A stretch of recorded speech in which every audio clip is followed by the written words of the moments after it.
Bismillahir Rahmanir Rahim. Welcome to our 19th lesson of our simplified Tajweed series, which is a series of Tajweed lessons introduced by Quran University uniquely designed Quran learning management system with the purpose of introducing Tajweed in a modern and easy approach. Through this series of lessons, you'll be introduced to Tajweed rules using a unique, modern, and innovative approach to teach Tajweed, utilizing the color codes of Mus'haf al-Tajweed as a common denominator to link between those lessons and Tajweed rules. With such approach, we aim to make the understanding of Tajweed rules much easier and help you to practically apply those rules while reading the Quran. In our Quran learning management system, whether we're using the desktop version or the mobile version, in both cases, we use the Ottoman script of Medina Mus'haf with Tajweed color codes, which we call قواعد ألوان التجويد or Tajweed color legend, where every Tajweed rule is given a unique color code. The objectives of these color codes is to alert us to Tajweed rules while reading the Quran. If we look at the colors reflected by the Tajweed color legend, we'll find the color dark blue. And if we search this Quran page for a letter given this dark blue color, we'll find the letter Ra in the word istighfar, and it has been given a dark blue color. And this Ra is basically the subject for this current lesson, which indicates that we augment the letter pronunciation, filling the mouth with its echo due to the elevation of the back of the tongue to the velar area. And because of that, we call it Velarization, or in Tajweed terminology, Tafkheem, and we give it the color dark blue that we have seen. And we'll learn also in this lesson the opposite of Tafkheem, which is Tarqeeq, which is not given any special color, and that's why black is the color used for attenuation. So our topic for this lesson is Velarization, Tafkheem, and its opposite, which is attenuation or Tarqeeq in Tajweed terminology. And we'll start our lesson by defining its objectives. The first one is that he'll be able at the end of this lesson to understand the concept of echo and the relationship between echo and velarization, Tafkheem. And then he'll review some of the intrinsic and incidental characteristics of letters that is related to Tafkheem and Tarqeeq. Then you're going to conclude the relationship between elevation and adherence characteristics to the Tafkheem, which is velarization. Then you're going to learn about the applied definition of Tajweed for Tafkheem and Tarqeeq, and learn about the letters of Tafkheem and Tarqeeq, and take examples of Tafkheem and Tarqeeq, and practice what we have learned by extracting letters with Tafkheem and Tarqeeq from the Quran and apply Tajweed rules on them. Let's first start to understand the process of Tafkheem and Tarqeeq. Let's start with Tafkheem and look at this dome. In any mosque, there is a dome, and the dome has actually a concave inner surface. Now, the dome is usually built at a significant height from the floor. And the reason for this is that when there is a sound source, what will happen? That source, that sound, will be reflected several times because of the height of the dome and the concavity of its inner surface, leading to augment the sound or magnify it. And the reason for that is the high concave dome get the sound to be reflected several times, causing magnification of the voice and giving it a strong echo. So, magnification of the sound is exactly what we mean by Tafkheem. Tafkheem literally means magnification. And now we'll look at the opposite of Tafkheem, which is Tarqeeq. And to illustrate what happens in Tarqeeq, we'll give an example of our homes. The ceilings of our homes are at a much lower height when we take the distance between the floor and the ceiling compared to that of the height of the dome in the mosque. So because of the low height and because of the flat surface of both of the floor and the roof, there'll be no augmentation of any sound that goes from the source here. So with the sound source, the reflection of the sound is minimal compared to the reflection that happens with the dome, and that's why with Tarqeeq the echo of the sound with a low level ceiling does not reflect several times like in the case of the dome of the Qubba, and the sound here remains low and attenuated. So basically what we mean by Tarqeeq is attenuation. Now let's apply what we have learned about the dome and the ceiling of the regular home to the human mouth. In the human mouth, there is always one curvature on the hard palate and soft palate, which is basically the roof of the mouth. But if the tongue take a concave shape, then if a sound passes from the larynx through the mouth to the outside world, it can be magnified. An echo can be created due to several reflections taking place because of the concavity of the upper surface of the tongue. And this could take place if we raise the back of the tongue and elevate it upwards towards the velar area. This will cause concavity of the middle of the tongue, leading to magnification of the sound, similar to what happened with the mosque dome, and a resonance is created and tafkheem is generated. Opposite to that, if we have a flattened tongue, and if a sound takes place and goes from the larynx towards the outside, it will not have a chance to be reflected, and this takes place because of depressing the back of the tongue downwards, causing convexity or flatness of the middle of the tongue, and that will be similar to what happened with the home with the low ceiling, where there is no echo and no magnification of the sound, resulting in attenuation or tarqeeq of the sound being generated. Let's take ta as an example of velarized letter. The velarized letter will fill the mouth with echo and resonance, while if we have a muraqqaq attenuated letter like the ta, it will not fill the mouth with resonance and echo. It, we can see the difference between tafkheem and tarqeeq. It. With that background knowledge, we can now define tafkheem and tarqeeq. Tafkheem is basically an augmentation of the resonance of the letter, filling the mouth with reverberation, echo, due to the elevation of the most posterior, which is the back of the tongue, towards the velar area. And that's why we call it velarized letter, and we call tafkheem velarization, leading to narrowing at the throat and concavity at the middle of the tongue. So basically, there is an elevation, especially at the back, leading to concavity of the middle of the tongue, and the throat here will be narrowed. And opposite to that is tarqeeq, where there is an attenuation of the resonance of the letter, where there is no echo being produced due to the depression of the most posterior part of the tongue, the back of the tongue, away from the velar area, leading to widening of the throat and convexity of the middle of the tongue. So here we see there is a widened throat compared to a narrow one here, and there is a depression of the tongue leading to convexity of the middle of the tongue, and the throat is not narrowed. And we'll find that the tafkheem has the letters that are characterized by elevation. We'll revise this in a minute. خصة ضغط قذ خاء صاد ضاد غين طه قاف ظه. And we realize that all elevation letters are always velarized, meaning that while pronouncing them, we push the back of the tongue towards the velar area, causing tafkheem. In addition to these letters, there will be another three letters, alif, lam, and ra. The difference between these and those is that these are always velarized, while the alif, lam, and ra are sometimes velarized and sometimes not. Now we'll come to the letters of tarqeeq, and those are all the letters of the alphabet except خصة ضغط قذ, those elevation letters, which means any depression letter.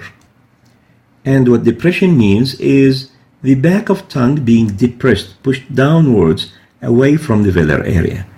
And depression letters are all alphabet letters except خصة ضغط قذ, because they are elevation letters. In addition, tarqeeq has all depression letters minus alif, lam, and ra, because alif, lam, and ra are actually depression letters. In certain occasions, the back of the tongue is depressed, but in some other occasions, these alif, lam, and ra are sometimes velarized, where the concavity of the tongue can take place. So alif, lam, and ra are in between. They can either be having tafkheem or tarqeeq. Now we're going to talk about the relationship between velarization and elevation. Velarization, Tafkheem, elevation, استعلاء. And to describe elevation, we have to revise what we have learned about the characteristics of letters, where we had classified the characteristics of letters into two categories, intrinsic or basic, and extrinsic or incidental or conditional. Now, the intrinsic characteristics were those characteristics that are always associated with the letter, and they are part of the intrinsic makeup of the letter. That's why we call them intrinsic. And the conditional were those characteristics that might be associated with the letter in certain occasions and not in others. And we had further classified those intrinsic into two categories, those intrinsic with opposites, and we said there are 5 pairs, a total of 10. And then there are those that don't have opposite, and they are 7. And then we talked about the 5 and their opposite, and about the 7, and we said that even those 7s are appended by 2 more, by some scholars, to make a total of 9. And then we said that some of these characteristics are considered strength characteristics, and some of these characteristics, those are in green, are considered weakness characteristics. We've also mentioned that the conditional characteristics has a list. Among this list is velarization and attenuation. Tafkheem and Tarqeeq are actually conditional characteristics. They are not intrinsic. Now, let's go back and look at the intrinsic basic characteristics and those with pairs, and look at one of these pairs, which is the elevation versus the depression, and see what's the relationship between the elevation and khussadat and qidh, which are the letters of Tafkheem. In the lesson of characteristics, we've defined elevation as raising or elevating the most posterior, which means the back of the tongue, while pronouncing the letter, and defined its opposite characteristic, depression or al-istifal, to have the exact opposite, where we depress or lower the posterior tongue, the back, while pronouncing the letter. And we give tah as an example of elevation, which is characterized by elevation or raising the most posterior back of the tongue while pronouncing the letter, compared to the case of depression, al-istifal, where we took it as an example, where there is a depression of the back of the tongue, and in the ha, where there is a depression of the whole tongue. And as of the letters of those characteristics, the elevation had 7 letters, khussadat and qidh, and to our surprise, these letters are exactly Tafkheem letters. And the letters of depression were the rest of the alphabet letters. The alphabet minus the khussadat and qidh letters would be all depression letters. Remember also that elevation was a strength characteristic, while depression was a weakness characteristic. And now we'll introduce you to 2 new terminologies, letter rights versus entitlements. And the term rights is related to the intrinsic characteristics of the letters, while entitlement is related to its incidental conditional characteristics. What we mean by a letter right is basically that it's the right of a letter to be pronounced from its proper articulation point, giving it its basic characteristics, this one. So basically, when we apply basic characteristic for a letter, we give that letter its right. On the other hand, letters do also have incidental conditional characteristics, which is associated with letter entitlement, which is defined that a letter is entitled to be given a proper incidental characteristics suitable for a particular occasion. So when we apply conditional characteristics to a letter, we give that letter what it is entitled to get. We'll illustrate letter rights and entitlements by giving an example using the letter ta. Ta has the right to be given its intrinsic basic characteristics, which are 4: elevation, tension, loudness, qalqalah. All these 4 characteristics are basic characteristics of the ta. And as we give the ta its right to be elevated, the elevated ta would be entitled to be velarized. And now, and as we understood these new terms, letters, rights, and entitlements, we can add a little appendix to the Tafkheem and Tarqeeq definition, where we can say that Tafkheem, velarization, is entitled for elevation, and contrary to that, attenuation, Tarqeeq, is entitled for depression. And that brings us to understand the relationship between velarization and elevation, where we had just realized that all the letters of elevation, خص تنقذ, are always letters for tafkheem. Elevation is a basic characteristic. It's a basic characteristic of velarized letters. And since all elevation letters are velarized, therefore letters of velarization, tafkheem, sometimes may interchangeably be called letters of elevation. Now we're going to talk about the relationship between velarization, tafkheem, and adherence. As you remember, adherence was one of the basic characteristics of letters. And the adherence letters are Sad, Dad, Ta, and Dha. Adherence, let's revise it. Adherence happens when we adhere the two sides of the tongue with the roof of the mouth while pronouncing a letter. So raising the two sides of the tongue upwards towards the roof of the mouth, hard palate or the soft palate, like an example of the ta. On the opposite of adherence, we have opening, infitah. Adherence, itbaq, is the opposite of opening, infitah.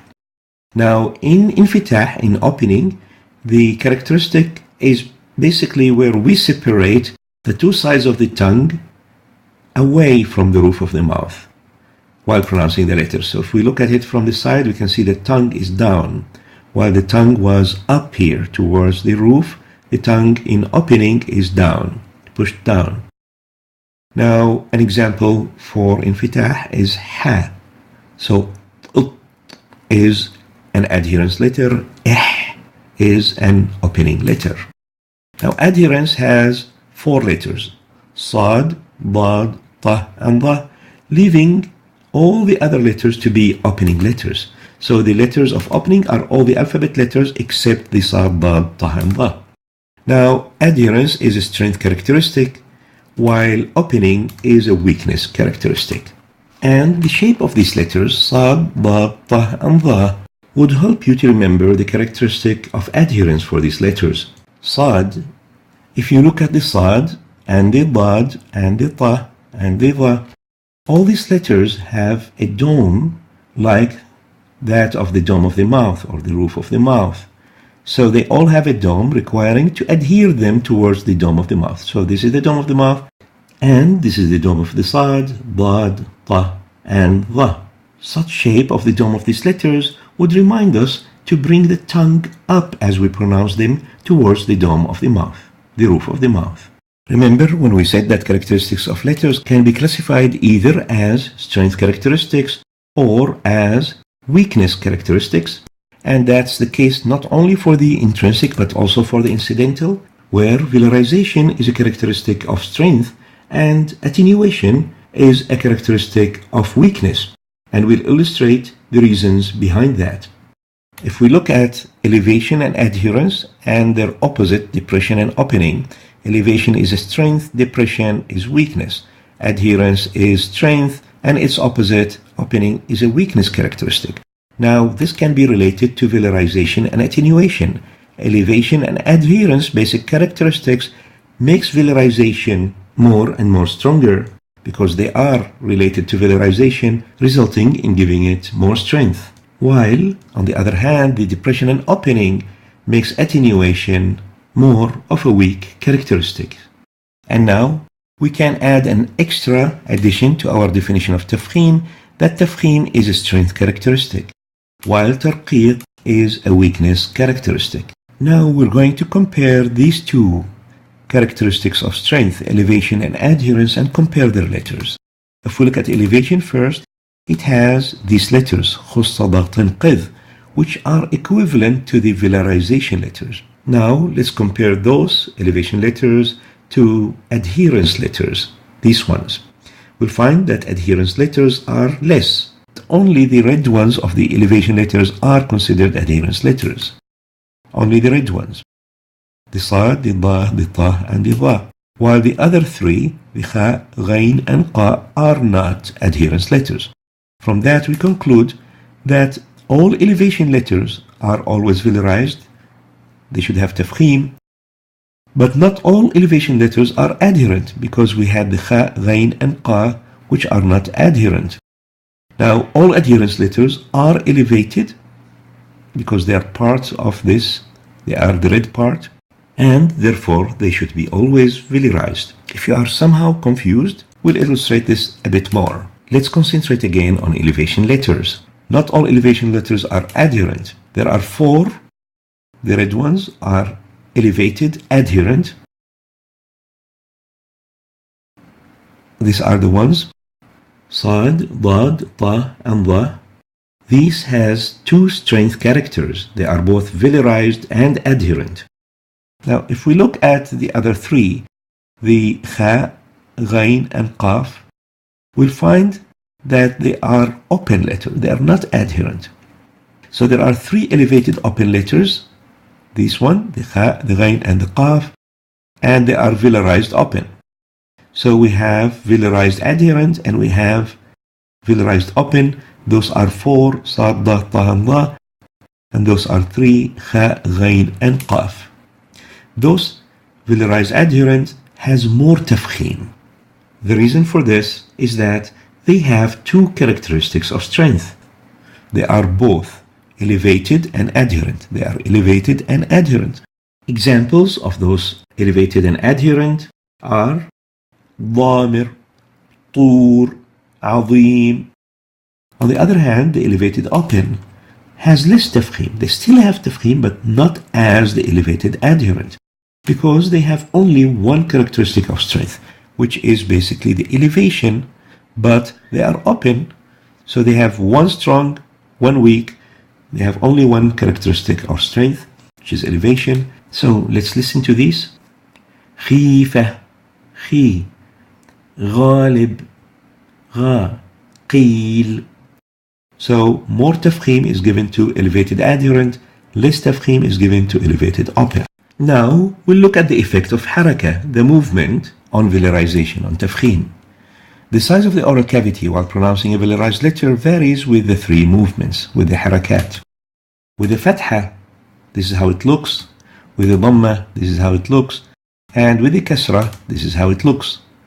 And if we compare the tongue in the 3 situations of haraka, the 3 cases, we realize that the oral cavity expansion is maximal with the fatha, and intermediate with the dhamma, and minimal, the cavity expansion is minimal with the kasra.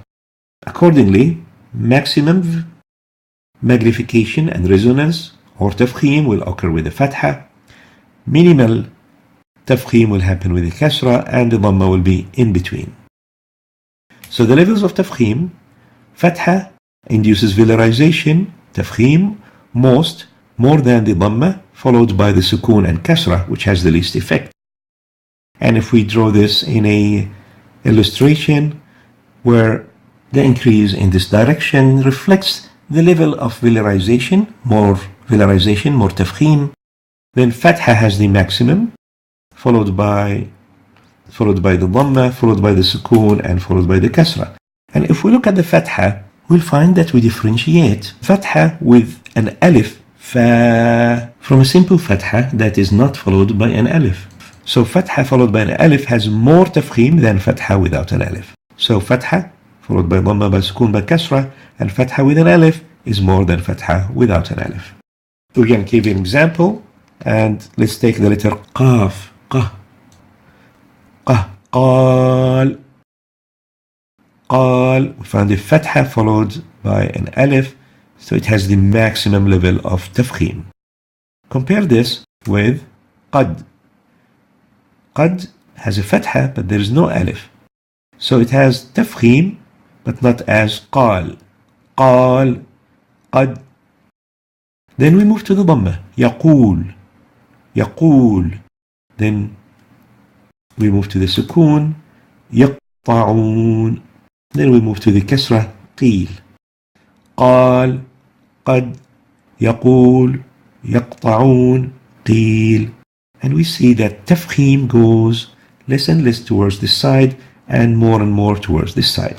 And this slide will sum up all what we have learned about the summary of levels of tafkheem for the elevation letters خص ضغط قذ. We've mentioned that elevated adherent letters, the sad, dad, ta, dha, out of the خصادات القذ has more tafkheem, or a tafkheem higher than the elevated open letters, the kha and the ghain and the qaf. So elevated adherent has a higher level of tafkheem more than the elevated open. And we had also have mentioned that harakat, the fatha, induces tafkheem more than dhamma, more than sukoon, more than kasra. And we can represent the harakat on the lower horizontal axis of this illustration from the kasra on the extreme right with a minimum tafkheem towards the fatha with an alif representing the highest tafkheem on the left. So if we go at the uppermost corner here, we have the maximum tafkheem because it's elevated adherent and it is with a fatha with an alif. An example for that is sa. These letters with an fatha and an alif after them. Sa, da, ta, dha. And the reason for why these have the maximum tafkheem is that they are elevated adherent with a fatha followed by the alif, causing them to have the highest level of tafkheem because they have the strength of adherence plus the strength of elevation plus the haraka of fatha plus the being followed by an alif. Now on the other extreme, on the other end of the spectrum and on the lowest part of it, we have the elevated open with kasra having the lowest level of tafkheem due to the fact that they have only one strength characteristic, which is elevation. They are elevated open and they have kasra, which is the lowest among the harakat's effect on tafkheem. So khi, ghi, qi has the least tafkheem compared to sa, da, ta, dha, which has the maximum tafkheem. And realize please that although these khi, ghi, qi has least tafkheem, they still yet have tafkheem. Tafkheem is still present.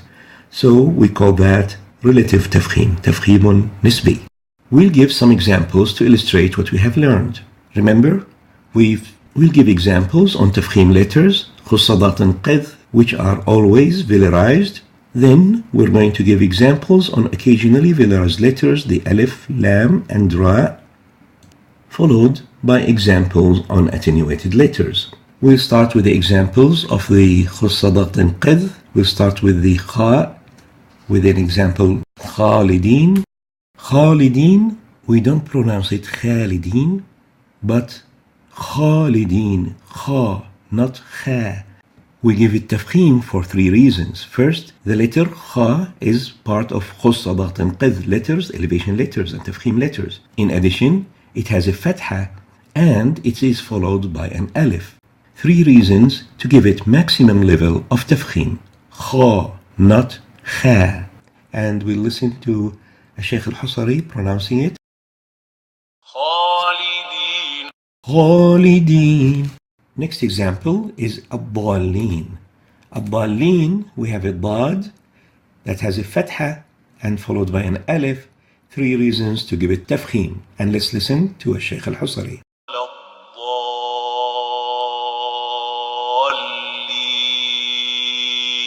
Ad-dallin.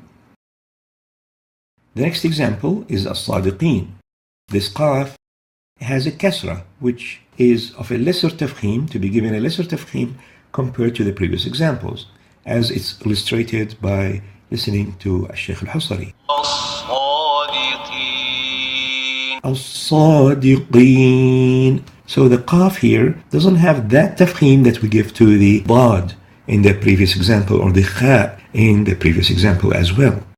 Now we're going to take the examples of the tarqeeq letters. We've mentioned that tarqeeq, attenuation, happens with all depressed letters apart from the alif, lam, and ra, except the alif, lam, and ra. And the first example we're going to take is for at-ta'ibun. At-ta'ibun, the ta here is not among khussadat al-qidh, and accordingly it doesn't have tafkheem and it will be attenuated, as we're going to listen here. At-ta'ibun. Next example is العابدون. العابدون, the عين, again, is not among خصادات القذ, so the حكم is attenuation, ترقيق, as we're going to listen to Sheikh al-Husari giving it or pronouncing it with ترقيق. العابدون. العابدون. Next example is الحامدون, and again the ha is not among the خصادات القذ letters, so it's going to be pronounced with attenuation, and we're going to listen to Sheikh al-Husari pronouncing it. الحامدون. الحامدون. So the ha is attenuated, حامدون, and not حامدون. So despite that there is a fatha and an alif following the letter, yet this letter is to be attenuated and not velarized, meaning to be pronounced with tarqiq and not tafkheem. So we have finished the examples on the خصادات القذ and the general tarqiq letters. Now we're going to take the special cases, the alif, the lam, and the ra, which are occasionally velarized, can be having tafkheem, and sometimes having tarqiq. So the letter alif is a special case, similar to it, the lam and the ra, where they can either be having tafkheem or tarqiq. We had introduced the alif articulation in a previous lesson, where we have explained how the alif is a jawf letter among the jawf letters, where the alif articulates from the jawf due to the vibration of the vocal cords from the larynx. Now the alif is released with a mouth being open without facing any resistance as it passes through the airway in its path to the outside world. No resistance. And we've talked about the characteristic of the letter itself, saying that it's both loud and loose. Now in terms of tarqiq and tafkheem, the alif follows the preceding letter. So if the preceding letter is velarized, the alif will be velarized. If it is attenuated, it will be attenuated. Let's look at the shape of the tongue during the pronunciation of the attenuated alif versus the velarized alif. In the velarized alif, the tongue shape is like this. There is both a concavity at the roof of the mouth and another concavity at the upper surface of the tongue. This produces velarization and magnification of the sound and produce an echo. Ah, and not ah, but a velarized, magnified ah. So as a velarized alif is pronounced, the middle of the tongue takes a concave shape leading to the magnification of the sound and the echo. While in the attenuated alif case, the alif is attenuated because the mouth itself, although the concavity of the roof doesn't change, but yet the tongue in the mouth itself, instead of being concave upwards, it is either flat or convex upwards, leading to attenuation. So the ah here is pronounced with attenuation, tarqiq, versus the ah as pronounced in the case of the tongue being concave upwards, in the case of velarization or tafkheem. So now let's take the examples for both the tafkheem and tarqiq of the alif, and following the rule where we said that the alif follows the previous letter in terms of tafkheem or follows the previous letter in terms of tarqiq. We'll start with examples of tafkheem, and we're going to take the first example, which is related to the kha. Kha, as we said, is one of the letters of tafkheem, خصادات قذ.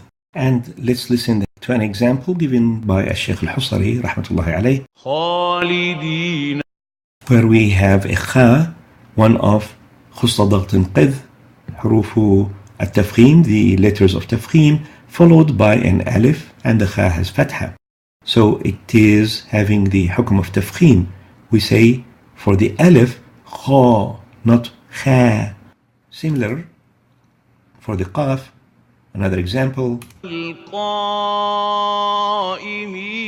القائمين. qa, not qa. And here, in the last example, we have a dad. ولا الضالين. ولا الضالين. So a dad, which is one of حروف التفخيم, خصادات قذ, followed by an alif. Both of them has tafkheem, so there is tafkheem of the dad and tafkheem of the alif. We say ضا, and we don't say ضا, but ضا, ضالين. Now we'll take examples of attenuation of the alif. First example is when we have the alif coming after an unextendable ya. Let's listen. إياك. إياك. We don't say إياك. إياك. Another example is for a meme, alif following the meme, like من السماء. we say سماء. We don't say صماء, but the right way is to say سماء. سماء. Attenuated with no tafkheem. Last example for the noon. والناس. ناس. We don't say ناس, but we say ناس. Now, the lam is similar to the alif. Lam in certain cases can be given tafkheem, in other cases will be given tarqeeq. And like what we did for the alif, let's revise the lam articulation and characteristics. The lam is among the tip of the tongue letters. It's a lingual letter. The lam articulates between the tip of the tongue here and the gums of the upper first premolars and canine teeth. These are the teeth, the premolar and the canine, and this is the gum just behind them. So bringing the tip of the tongue to this area produces il. And as for the characteristics of the lam, it's between loose and tense. It is loud, depressed, open, and it is usually attenuated. But the lam of lafz al-jalala, of the word Allah, can differ. It can sometimes be velarized, having tafkheem, and can in other times be attenuated, where it will have tarqeeq, depending on the letter before it. So let's look at the shape of the tongue during the pronunciation of the attenuated lam versus that of the velarized lam. In velarized lam, again, we have a concavity of the surface of the tongue upwards, resulting in tafkheem of the lam. So in velarized lam, tafkheem of the lam results from having the upper surface of the tongue concave. And the opposite happens with the attenuated lam, where the absence of the concavity of the surface of the tongue leads to pronouncing the lam attenuated. And in fact, it is the letter pronounced before the lam. The haraka of that letter is what dictates how much concavity the surface of the tongue would take upon pronouncing the lam, based on the haraka of the letter preceding the lam. And we'll illustrate this by giving examples on both lam with tafkheem and lam with tarqeeq. Now, the lam with tafkheem happens if the letter before the lam is a fatha or a dhamma. And we'll give examples for that, starting with a fatha. Huwallah. Huwallahu. Notice that the lam is having tafkheem. We don't say huwallahu. We say huwa Allahu. Allahu. And the reason is the fatha on the waw. Next example is with dhamma. Let's listen. وَإِذْ قَالُوا اللَّهُمَّ. قَالُوا اللَّهُمَّ. We don't say Allahum, but we say Allahum, where the lam of Allahum has to have tafkheem due to the dhamma and the waw before it. Now we'll move to the tarqeeq example, and it's always related to a kasra. And the example, Bismillah. Bismillah. Allah, after a meme with kasra. So when there is a kasra, the lam is always having attenuation, tarqeeq. Bismillah. We don't say Bismillah. The proper way is to pronounce it with tarqeeq. Bismillah. Now it's time for practice. We're going to attempt to extract tafkheem and tarqeeq from the shaded verses of the Quran in this page and try to conclude the related tajweed rules. Remember, khussadat and qidh are the huruf, the letters of tafkheem, and remember that the tafkheem is highest with a fatha with an alif and the lowest is with kasra, and that it is highest with elevated adherent letter compared to elevated open letters. So let's start.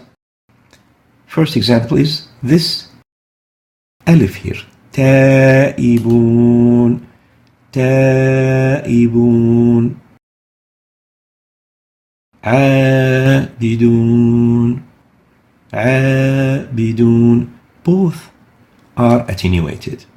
They are not preceded by any of these letters. The ta followed by an alif, the ayn followed by an alif. The alif is this small one here. Hamidun. Ha followed by an alif, also attenuation. Sa'ihun, example of attenuation as well. Seen. Raki'un, ra followed by an alif, also attenuation. Istighfar, fa followed by an alif. Iyah, all these are attenuation letter, but let's look and listen to this example here. Inna Allah, the noon here has a fatha, so the lam has to be velarized. It has to have tafkheem. We have to say Inna Allah, and we shouldn't say Inna Allah. The lam has to be pronounced with tafkheem, velarized. Another example, Min dunillahi. Dunillahi. The lam here, the lam of lafz al-jalala, of the word Allah, is following a noon with kasra, so it is attenuated. Dunillahi. We don't say dunillahi. It's wrong. Properly pronounced is with attenuation. Min dunillahi. On the other hand, taballahu. Taba, the letter ba has a fatha, so the lam has to be velarized with tafkheem. Taballahu. We'll now summarize the whole lesson in one slide.